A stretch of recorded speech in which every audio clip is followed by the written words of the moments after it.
श्रावण मास की कामिका एकादशी व्रत कथा। युधिष्ठिर ने पूछा, गोविंद वासुदेव, आपको नमस्कार है।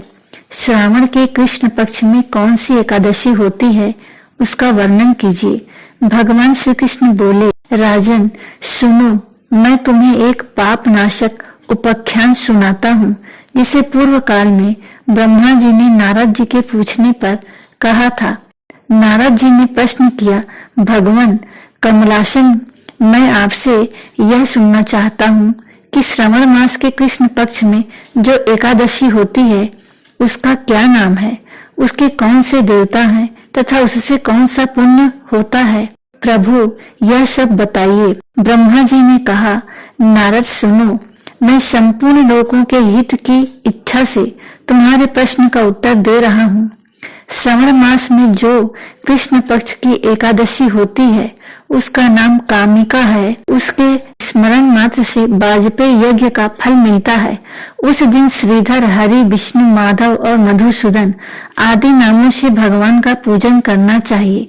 भगवान श्री कृष्ण के पूजन से जो फल मिलता है, वह गंगा, काशी, नैमिषारण्य तथा पुष्कर क्षेत्र में भी सुलभ नहीं है। सिंह राशि के बृहस्पति होने पर तथा वैतिपात और दंड योग में गोदावरी स्नान से जिस फल की प्राप्ति होती है, वही फल भगवान श्री कृष्ण के पूजन से भी मिलता है। जो समुद्र और वन रहित समूची पृथ्वी का दान करता है तथा जो कामिका एकादशी का व्रत करता है, वे दोनों समान फल के भागी माने गए हैं। जो ब्याई हुई गाय को अन्यान्य सामग्रियों सहित दान करता है, उस मनुष्य को जिस फल की प्राप्ति होती है, वही कामिका का व्रत करने वाले को मिलता है। जो नर श्रेष्ठ श्रावण मास में भगवान श्रीधर का पूजन करता है, उसके द्वारा गंधर्वों और नागों सहित संपूर्ण देवताओं की पूजा हो जाती है। अतः पाप भीरु मनुष्यों को यथाशक्ति पूरा यत्न करके कामिका के दिन श्री हरि का पूजन करना चाहिए। जो पाप रूपी पंख से भरे हुए समुद्र सागर में डूबे रहते हैं, उनका उद्धार करने के लिए कामिका का व्रत सबसे उत्तम है। अध्यात्म विद्या परायण पुरुषों को जिस फल की प्राप्ति होती है, उससे बहुत अधिक फल कामिका व्रत का सेवन करने वालों को मिलता है।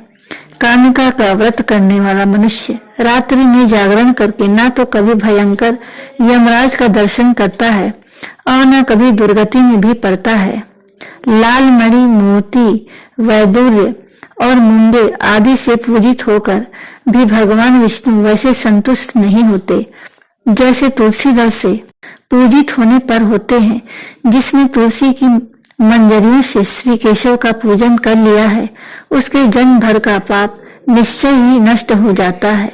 जो दर्शन करने पर सारे पाप समुदाय का नाश कर देती है, स्पर्श करने पर शरीर को पवित्र बनाती है, प्रणाम करने पर रोगों का निवारण करती है, जल से सींचने पर यमराज को भी भय पहुंचाती है, आरोपित करने पर भगवान श्री कृष्ण के समीप ले जाती है और भगवान के चरणों में चढ़ाने पर मोक्ष रूपी फल प्रदान करती है।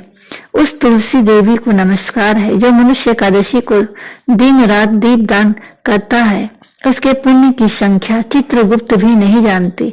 एकादशी के दिन भगवान श्री कृष्ण के सम्मुख जिसका दीपक जलता है, उसके पितर स्वर्गलोक में स्थित होकर अमृत पान से तृप्त होते हैं। घी तथा तिल के तेल से भगवान के सामने दीपक जलाकर मनुष्य देह त्याग के पश्चात करोड़ों दीपकों से पूजित हो स्वर्गलोक में जाता है। भगवान श्री कृष्ण कहते हैं, युधिष्ठिर, यह तुम्हारे सामने मैंने कामिका एकादशी की महिमा का वर्णन किया है। कामिका सब पातकों को हरने वाली है, अतः मानवों को इसका व्रत अवश्य करना चाहिए।